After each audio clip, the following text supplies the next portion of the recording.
Hola a todos, bienvenidos a Calamares en su tinta, este espacio, como ustedes ya saben, para que hablemos un poco de historia, de historias, de libros, de personajes raros y curiosos, en fin. Hoy vamos a hablar de un tema a la vez muy lejano y hasta abstruso, para usar esa palabra que ya hoy muchos olvidamos, una antiguaya de nuestra lengua, aunque la palabra antiguaya también se va quedando un poco al margen, a la orilla del camino. Es un tema a la vez inaccesible y urgente, con el que tenemos que lidiar a diario, nunca mejor dicho. Es el tema del tiempo, ese misterio, esa sustancia de la que estamos hechos todos. Es como un reloj que también es una espada de Damocles que llevamos con nosotros, que en general todas las cosas de este mundo llevan consigo. Y ese reloj pues se va cumpliendo, va caminando, pero al mismo tiempo la noción de ese fenómeno es muy inquietante y muy distante. Decía San Agustín de Hipona en el siglo IV de la era cristiana: si me preguntan qué es el tiempo, no lo sé. Si no me lo preguntan, lo sé. El tiempo es una de las creaciones humanas por excelencia. Es, entre otras cosas, lo que define la condición humana. Somos seres absolutamente temporales. Pero la idea no es que nos vayamos por los caminos de la filosofía, esos caminos muchas veces pedregosos, para reflexionar sobre el tiempo y sus misterios. Quiero que hablemos hoy más bien de uno de los instrumentos del tiempo más usados, más antiguos, que es el calendario. Porque el tiempo es también un fenómeno contable y racional. Es una especie de desciframiento al que llegó la especie humana muy temprano, casi desde la prehistoria, o casi no, desde la prehistoria, de una especie de ritmo vital que tiene el universo, que también funciona y opera como un reloj a la vez impecable e implacable. Y la especie humana se logró compenetrar con el universo a partir, entre otras cosas, de la conciencia de que había allí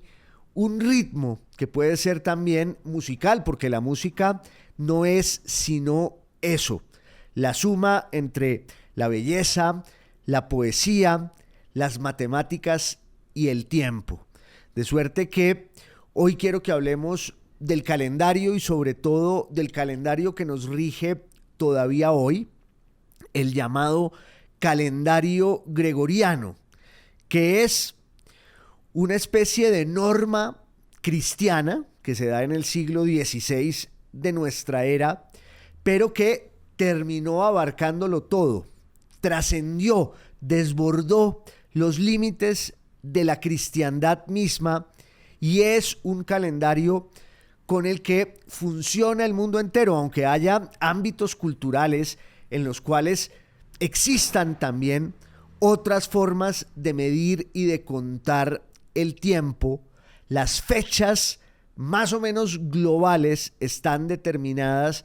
por esa preponderancia, llamémosla así, cristiana y occidental, que es la del calendario gregoriano. Una reforma que en el año de 1582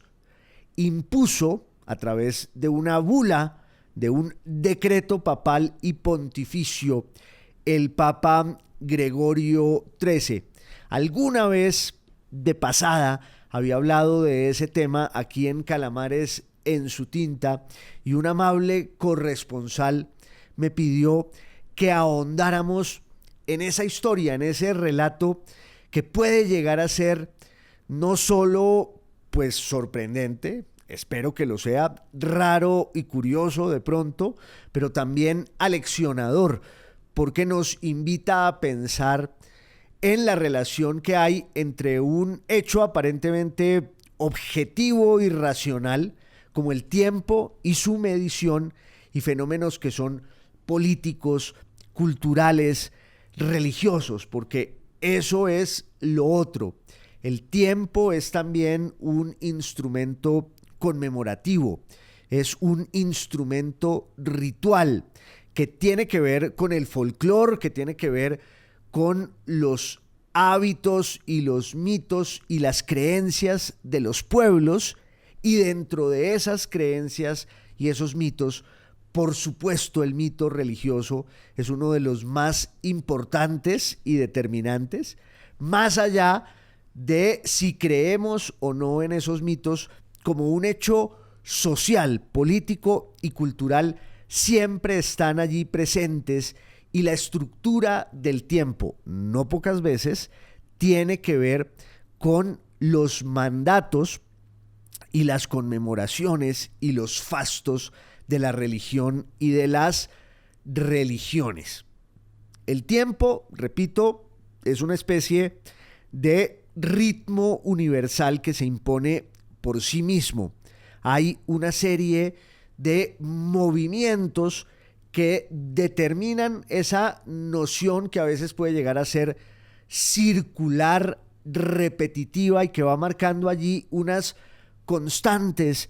que los seres de la prehistoria empezaron a intuir a partir incluso del hecho más elemental, que es el diálogo permanente y voraz entre el día y la noche. Esa certeza de que estamos asistiendo a diario al surgimiento, al nacimiento de todo lo que empieza, de eso que llamamos el día, que va atravesando el tiempo hasta que llega la noche, que empieza con el ocaso, que empieza con el crepúsculo, y es muy probable, aquí estoy especulando porque no puede ser de otra manera, que el hombre de la prehistoria pues se enfrentara al mundo a partir de esas certezas vacilantes, llamémoslas con esa expresión paradójica, hasta que luego ya en la historia, cuando empieza de verdad la historia y van surgiendo las grandes civilizaciones, una de las primeras expresiones verdaderas del surgimiento de la civilización y la cultura, como se decía antes, es la irrupción del tiempo como un concepto, como una categoría, como una expresión racional cuantitativa que sirve para nombrar ese fenómeno que al principio apenas era intuido. El paso entre el día y la noche, y luego la manera en que en esa especie de partitura prodigiosa que es el cielo estrellado, aparecían siempre de manera recurrente las mismas figuras en unos momentos muy concretos del año. Y esos fenómenos de las estrellas tenían que ver también con las actividades cotidianas de los pueblos que se dedicaban, sobre todo ya para ese momento, con la cultura y la civilización caminando a pasos agigantados, y digamos que la especie humana había hecho el tránsito definitivo del nomadismo a lo sedentario, a la posibilidad de asentarse en un mismo lugar, y quienes se asientan en un mismo lugar empiezan a descifrar las formas en que el cielo y las estrellas y ese mapa circular y recurrente que va rotando de año en año, pues influían en la vida agrícola, en la suerte de las cosechas y en el ritmo también que impone la tierra y que impone el trabajo de la naturaleza. Realmente la agricultura es una ciencia exacta. Los que somos legos,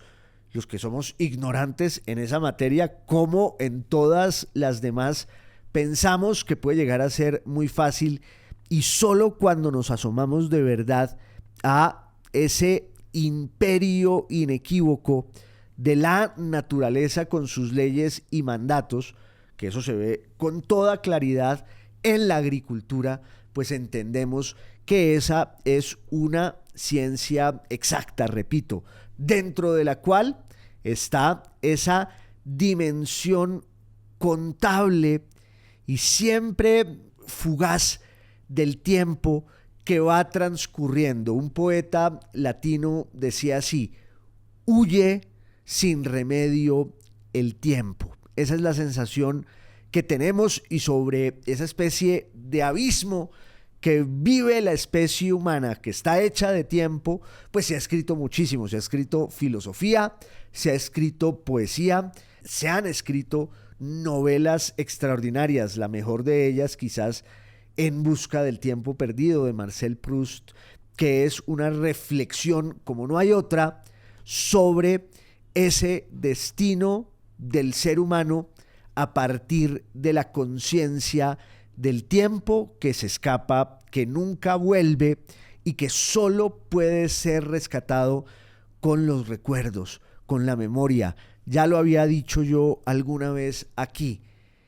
las ficciones que habitan a los seres humanos son sus recuerdos. Hay otra expresión surreal y cinematográfica de esas ficciones de las que estamos hechos y habitados, que son los sueños. Pero además de los sueños, tenemos los recuerdos, tenemos la memoria,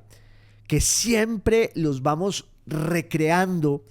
de forma tentativa y azarosa, porque nunca podemos reproducir de manera exacta aquello que ocurrió, y no más ocurrido se fue desvaneciendo con el tiempo mismo. Y sin embargo, las palabras, la literatura, la poesía, la música, los olores, los sabores nos sirven para volver a esas vivencias, rescatarlas del olvido y hacerlas nuestras otra vez. Por eso no hay una experiencia más feliz que la del reencuentro con un olor, con un sabor, con una canción que nos lleve a un momento en el que fuimos, ojalá, tan dichosos. De manera que en la historia de las grandes civilizaciones,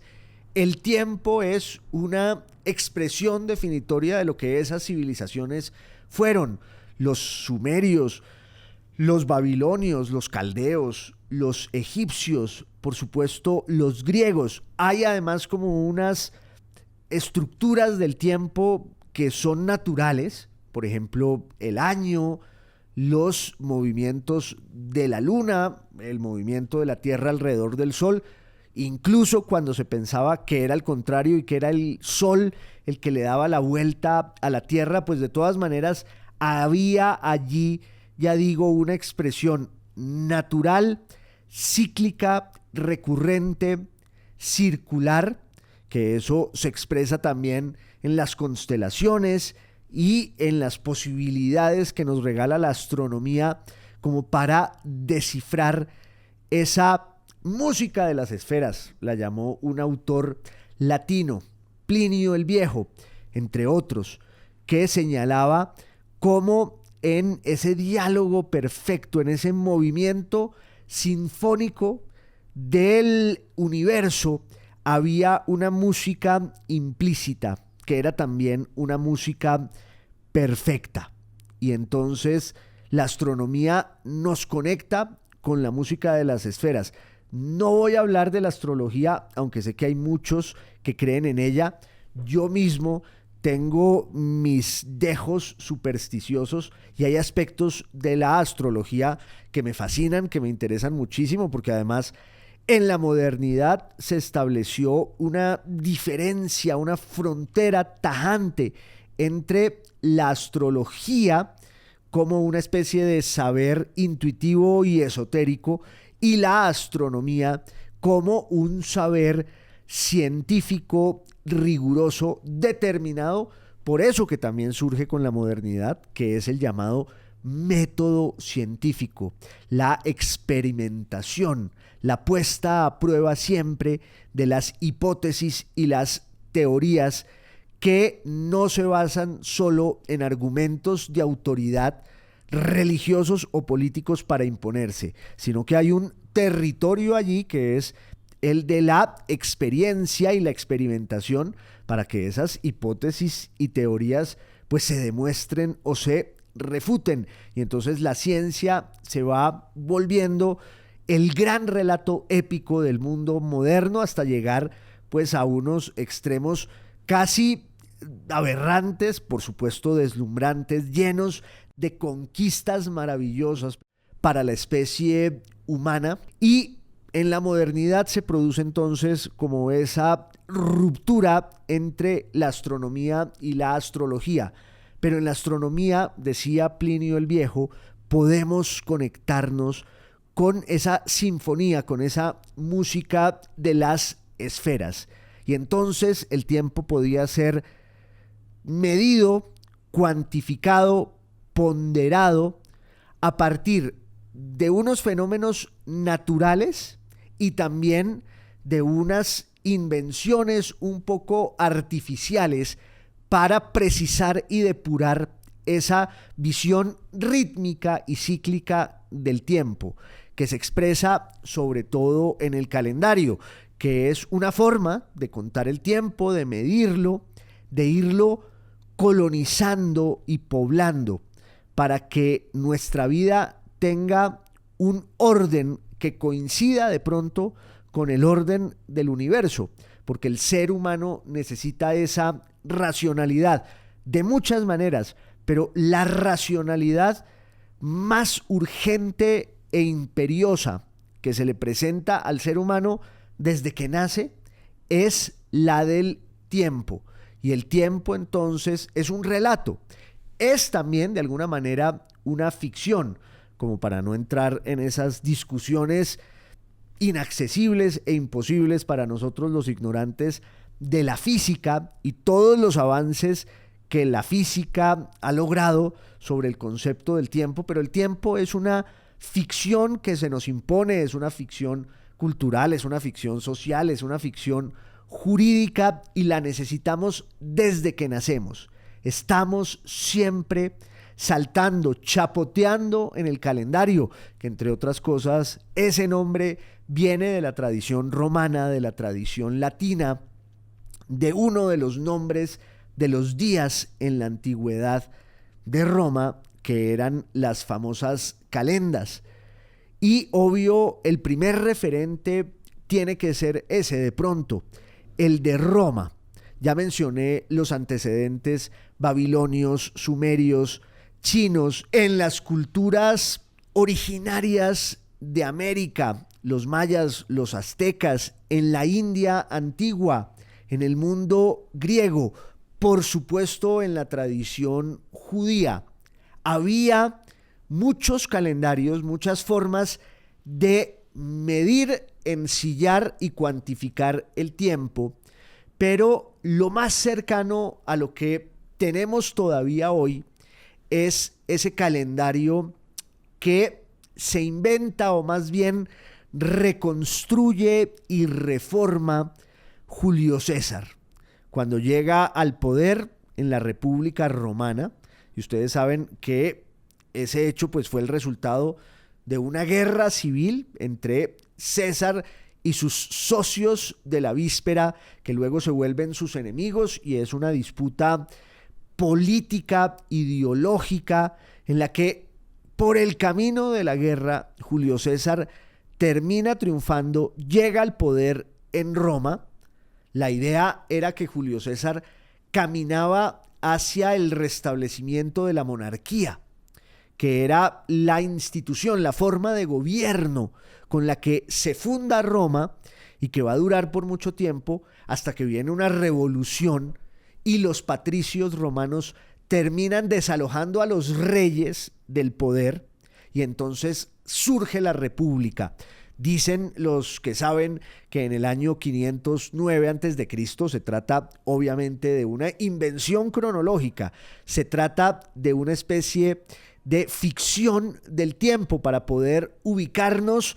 en sus breñas, en su selva tupida. El tiempo también sirve para que nos devolvamos en la historia, para que remontemos su río, para que reencontremos el camino, como Hansel y Gretel, que iban dejando esas migajas de pan para poder volver a su casa. Pues el tiempo nos sirve así en la historia,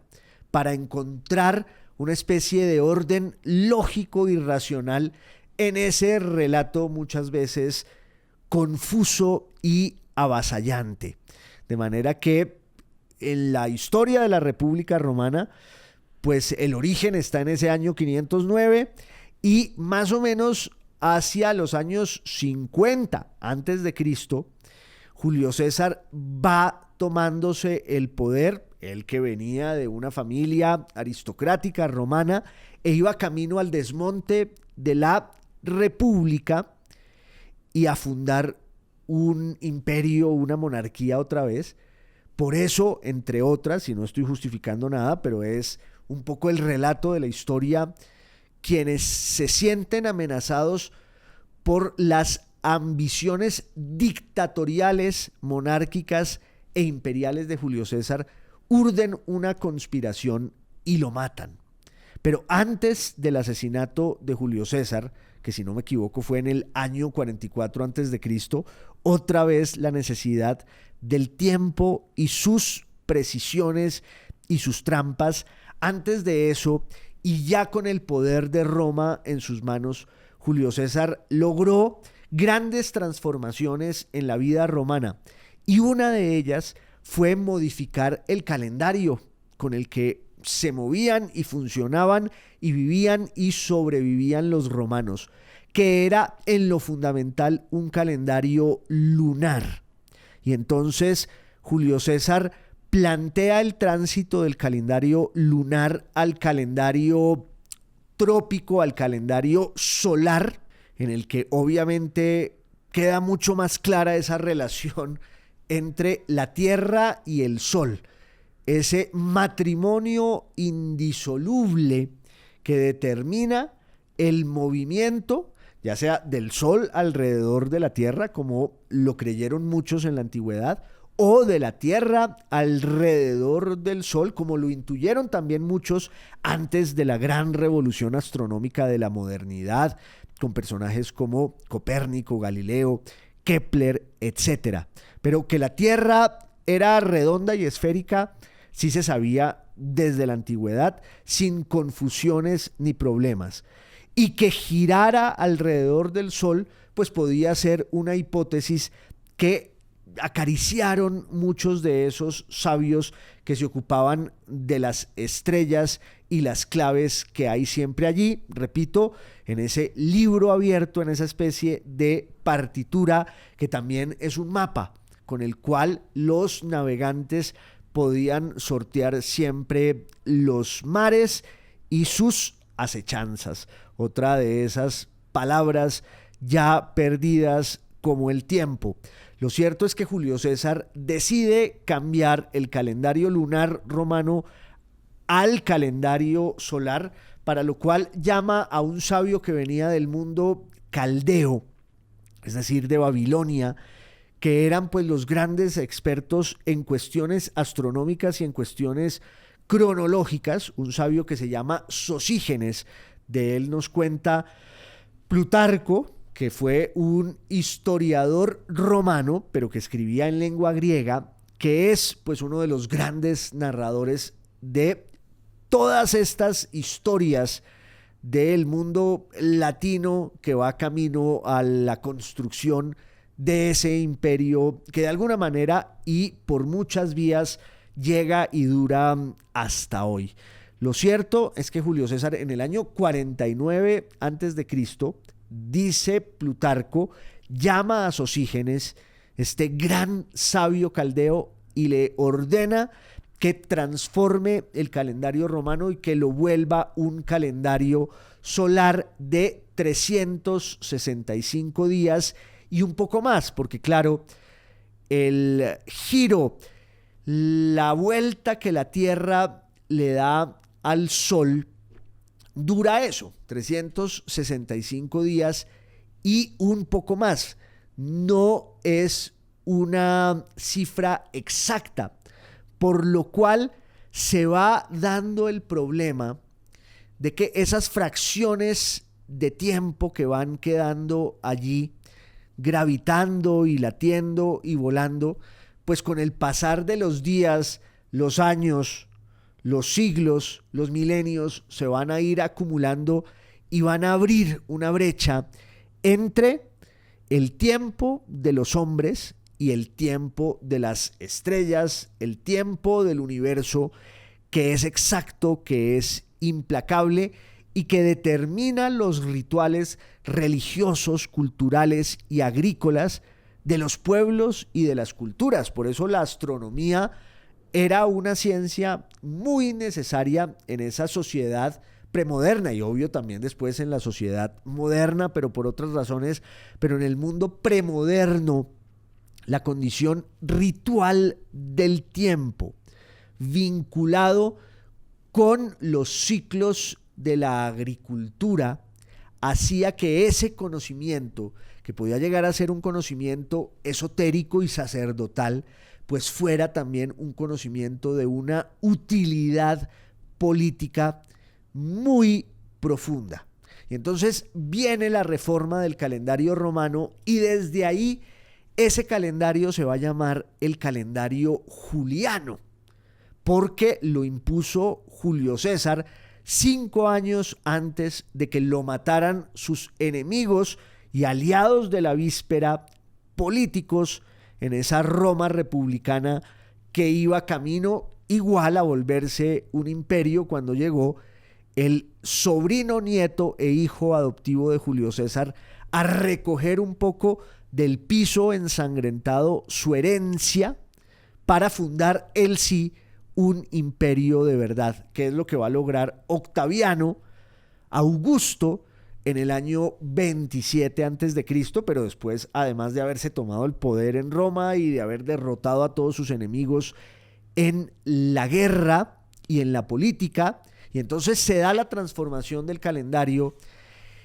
y digamos que el mundo occidental empieza a regirse por ese calendario que está marcado por los 365 días del año, con la irrupción cada 4 años de un día más en un año bisiesto para tratar de compensar esas partículas de tiempo, esos pedazos que quedan allí volando, esos restos, como cuando uno iba a la tienda de niño y pedía las vueltas, pues resulta que en el año en el que la Tierra le da la vuelta al Sol, o creían muchos en que el Sol le daba la vuelta a la Tierra, pues eran 365 días, pero al final quedaban unas partículas allí restantes y había que sumarlas de alguna manera y por eso se inventaron el instrumento, el método de los años bisiestos. Y ese fue el calendario que se impuso con el Imperio Romano, un calendario que además tenía como esa estructura natural del año de 365 días, dividido en 12 meses, cuyos nombres tienen que ver con la mitología romana y también con la mitología política romana, entre otras pues el mes de julio en homenaje a Julio César, por ejemplo, el mes de junio en homenaje a Juno, el mes de agosto en homenaje a Augusto y ya después el mes de septiembre, que se suponía que era el séptimo, pero que en realidad es el noveno justamente por la aparición de otro tipo de meses en ese calendario de 12 meses que estaban divididos también en semanas en las cuales se impuso ese nombre oracular y agorero de los 7 días, que era era el número de la música de las estrellas y de los planetas, incluyendo al Sol y a la Luna, de los que habla Plinio el Viejo para hablar como de esa proporción perfecta que hay en la distancia de planeta en planeta. Y fíjense ustedes que las notas musicales que conocemos pues son las 7 notas: do, re, mi, fa, sol, la, si. Son 7 notas como eran 7 planetas, y decía Plinio el Viejo, la distancia entre cada uno de los planetas es un poco la misma distancia que hay entre las notas musicales con tonos y semitonos. De suerte que había allí una especie de imposición artificial en el concepto de la semana, que estaba hecha de un día que obviamente sí estaba determinado por el día, por la luz y por la noche, por la oscuridad. Ese diálogo permanente, perpetuo, eterno, entre lo que empieza y termina todos los días, cuando clarea, cuando alborea y cuando viene el crepúsculo, cuando llega el ocaso y después la noche. Además, había unos nombres bellísimos para nombrar esos momentos, esas horas del día que estaban determinadas más bien por los fenómenos de la astronomía. Hay todavía una palabra de la lengua española, es así, pues completamente abandonada, jubilada, que es el conticinio, que es también el nombre latino de un momento del día, sobre todo de la madrugada, en que todo está en silencio, y es pues una expresión latina muy bella con la que empieza, entre otras cosas, el poema de la Eneida, cuando el narrador les dice a todos que se callen y que escuchen una historia, sobre todo el canto segundo de la Eneida. Pero volviendo a esta historia del tiempo, con la expansión y el triunfo del Imperio Romano, pues el calendario juliano se volvió el calendario oficial de Roma, entendida Roma como un gran imperio político. Y entonces ahí entramos en la forma en que ese calendario solar de 12 meses, de origen juliano, que se llama así, es decir, de origen en la decisión política de Julio César, ese calendario va a llegar hasta nuestros días y va a desbordar los límites de la cultura cristiana y occidental. Porque claro, cuando empieza el cristianismo y se va incorporando al Imperio Romano, que es la estructura política dentro de la que surge el cristianismo como religión surge de la entraña judía. El judaísmo es esa religión de la que hemos hablado en otras salidas aquí de Calamares en su tinta, una religión monoteísta que también tenía una noción del tiempo muy estricta, porque sus rituales tenían que ver con los meses y los días y con la relación que había entre el universo, las estrellas y el orden civil y religioso de los judíos y su tradición profética y sacerdotal. El calendario judío es un calendario lunar y muchos de sus ritos dependen de ese hecho. Entonces, el cristianismo surge en la entraña judía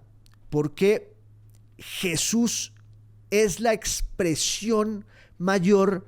de las profecías judías. He dicho muchas veces aquí que realmente en la teología cristiana Jesús no es un profeta, sino es la profecía, es el cumplimiento de la promesa mayor del monoteísmo judío, que era que había un solo Dios, y en el caso de los judíos ese Dios había elegido al pueblo judío para revelársele. Pues resulta que Jesús es la revelación absoluta, porque es la encarnación de esa idea inacible del Dios de los judíos, de Yahvé. De alguna manera, y resumiendo mucho, Jesús es como la encarnación del Dios de los judíos en un Dios griego, porque en la tradición griega sí había la posibilidad de que los dioses se encarnaran. No era una posibilidad, era el hecho esencial de la religión y de la teología griegas. Lo cierto es que Jesús aparece en el ámbito del judaísmo. Ahí hay una disputa muy profunda entre los seguidores del Cristo y los que se aferran a la tradición judía, y viene una ruptura, y esa ruptura está determinada por el hecho de que en un momento dado hay unos voceros del cristianismo que dicen: esta religión, esta fe tiene que salir del ámbito judío y tiene que conquistar el alma de los gentiles, es decir, de los paganos griegos y romanos. Fue la gran proeza política y cultural y religiosa de San Pablo, y el cristianismo entonces empieza a colonizar el alma de los paganos y va metiéndose en el corazón del imperio, tanto en su ámbito griego oriental como en el mundo latino, y por supuesto allí surge la contradicción entre las dos mediciones del tiempo: la medición lunar ritual judía, con la que cargaban los cristianos, y la medición solar oficial imperial de los romanos. Y entonces los cristianos tienen que decidir cuáles van a ser las fechas con las que van a construir su relato, porque además, en un momento dado, los cristianos se aferran a la promesa del fin del mundo y entonces creen que pueden prescindir del tiempo. Pero luego va a quedar muy claro que el cristianismo, como todo en este mundo, va a necesitar del tiempo para evocar su memoria, para construir esa narración épica que al final va a conquistar el Imperio Romano en el siglo IV de nuestra era. Esa religión que había sido perseguida termina volviéndose la religión triunfante de un imperio que va a renunciar a sus dioses, al paganismo, y que va a acoger como religión y credo oficial al cristianismo, no con Constantino, como se dice tantas veces, sino con Teodosio I. Lo que hizo Constantino fue reconocer la fuerza política de los cristianos, aliarse con ellos para ganar una guerra civil y levantar todas las prohibiciones y restricciones que había contra el cristianismo. Se dice que él mismo luego se convirtió casi en el lecho de muerte. Su madre ya se había convertido al cristianismo, pero había un tema fundamental para los cristianos, que era definir las fechas de la Pascua. Estaba también el problema de la natividad, el problema de la Navidad, que, como ustedes saben, si uno hace las cuentas cronológicas, pues es muy probable que por el relato histórico Cristo hubiera nacido 4 años antes de Cristo, y es muy probable que naciera en marzo, en abril o en mayo. Eso es lo que cuenta la historia, pero luego se fue estableciendo el relato artificial de la Navidad, que también es una fecha que se va compaginando con muchas tradiciones paganas hasta que va quedando desde el siglo IV después de Cristo en el mes de diciembre, y sobre todo en ese día tan feliz del 24 al 25 de diciembre. Pero más que la natividad, más que la Navidad misma, el problema central era el de la Pascua, porque la Pascua era una conmemoración judía que tenía que ver con la huida desde Egipto y el regreso triunfal finalmente de los judíos a la tierra prometida. Y como el mundo cristiano venía de ahí, de la tradición judía, pues la Pascua era una celebración muy importante que coincide con las fechas en las que ocurre el juicio contra Cristo, la crucifixión, el sacrificio por excelencia del relato cristiano, y luego la resurrección. Entonces había que fijar la fecha de la Pascua, y fue muy difícil porque también los cristianos querían desligar la Pascua cristiana de la Pascua judía. Finalmente eso se fue definiendo en las instancias políticas del cristianismo, que eran los concilios, las reuniones de los grandes prelados, y en el concilio de Nicea, a principios del siglo IV de la era cristiana, el propio Constantino tuvo que intervenir para establecer una norma astronómica que permitiera definir la Pascua, que es una celebración movible, que no ocurre todos los años en la misma fecha, porque depende de la luna, porque el calendario judío pues era un calendario lunar y la fecha de la Pascua era una fecha que saltaba de año en año según el movimiento de la luna. Entonces, en el Concilio de Nicea se establece que la Pascua cristiana va a estar determinada por el equinoccio de primavera, que era realmente el primer día del año, que marcaba también el ritmo de las cosechas y el surgimiento de la primavera, y eso sí en casi todas las culturas prehistóricas y en todas las civilizaciones de la antigüedad. Entonces, el día en que empezaba la primavera en el hemisferio norte, que era más o menos o el 21 o el 25 de marzo, y entonces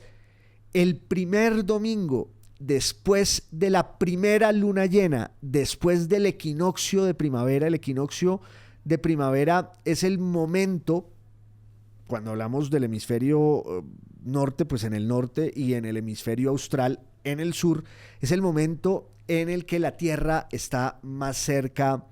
del Sol. Y entonces empieza la primavera con el equinoccio y se establece en el cristianismo que la Pascua va a estar determinada por esa especie de fórmula. El primer domingo después de la primera luna llena, después del equinoccio primaveral. Y entonces ahí quedan sentadas las bases de un calendario que va a ser también importantísimo en el surgimiento hasta de la computación, porque los grandes teólogos empiezan a crear unas tablas para descifrar los movimientos de la luna, y entonces ahí se podía saber cuándo más o menos iba a caer la Pascua. Hay un monje en el siglo VI de la era cristiana que se llama Dionisio Exiguo, al que le dicen: corrija usted las tablas lunares para poder calcular con más precisión cuándo va a ser ese domingo de Pascua. Y Dionisio Exiguo es el primero que empieza a establecer la fecha después de Cristo. Es él el que así define un poco el año cero, cambiando lo que tuviera que cambiar y macheteando muchísimo. Y es a partir de ese autor y luego de un lector suyo, un siglo y medio después, que se llama Beda el Venerable, o el Venerable Beda, en la Inglaterra anglosajona y medieval, que era un sabio maravilloso, cuando se empieza a hablar de la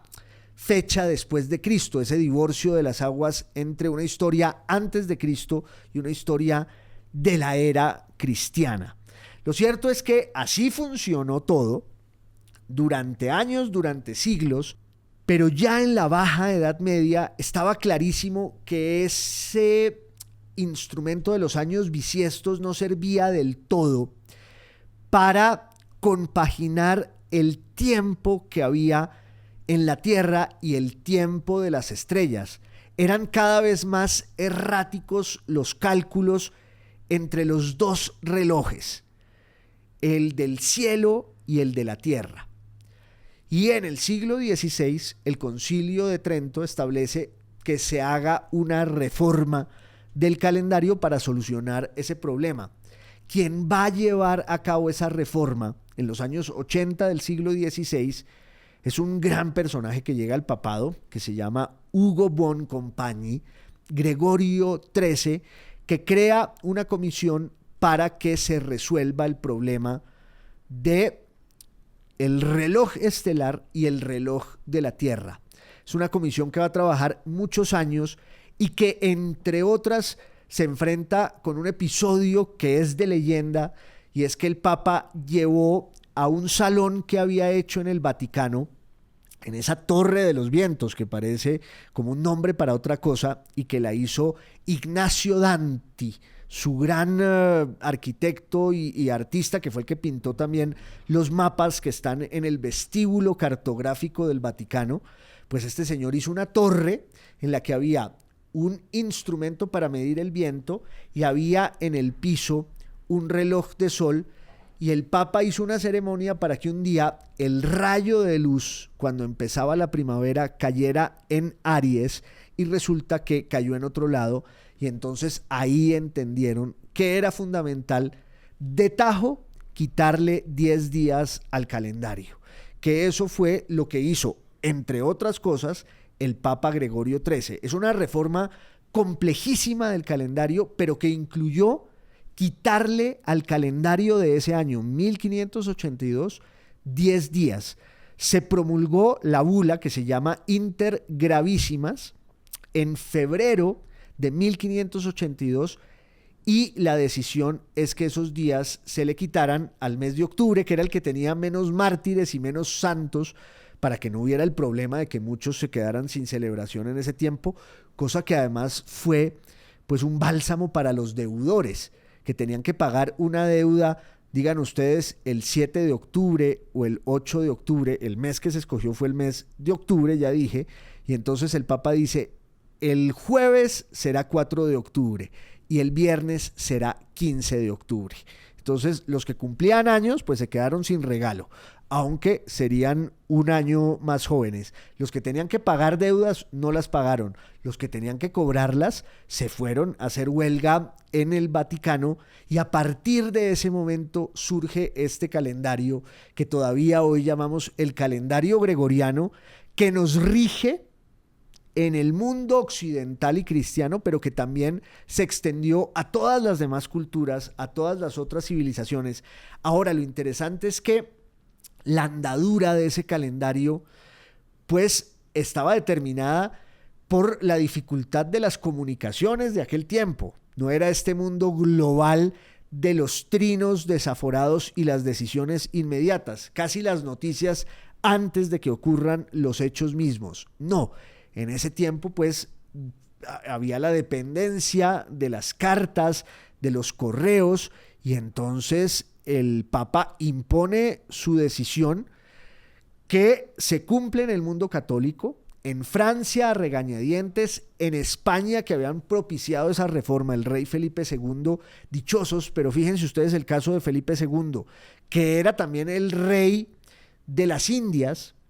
y que tenía que mandar la decisión de cambiar el calendario a América, pues resulta que no pudo imponer esa decisión sino hasta 2 años después, para garantizar que fuera pleno el cumplimiento de la reforma del calendario. Podríamos decir que en América hasta el tiempo llegó tarde, porque 2 años después, en 1584, se da el cambio del calendario juliano, el viejo estilo, al calendario gregoriano, el nuevo estilo. Y así fue pasando en muchas partes. En Inglaterra solo hasta el siglo XVIII, y hubo huelga de los ingleses que no querían cambiarse de calendario. Piensen ustedes que Shakespeare y Cervantes murieron la misma fecha, pero no el mismo día, porque el uno murió en el calendario juliano y el otro murió en el calendario gregoriano, que pasa también con la Revolución Rusa, que hablamos siempre de la Revolución de Octubre, pero que en realidad ocurre en noviembre, porque el calendario es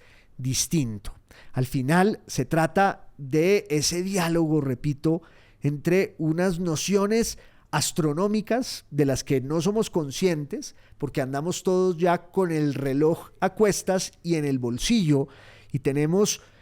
tal precisión para medir el tiempo que se nos ha vuelto una especie de verdugo, y somos esclavos todos los días del reloj y vivimos deprisa, pero siempre tenemos que recordar su pasado, su historia y todas sus promesas en esto que es Calamares en su tinta, que como ustedes saben es podcast, es video podcast y es radio, y los espero en la próxima salida. Un abrazo a todos. Boombox.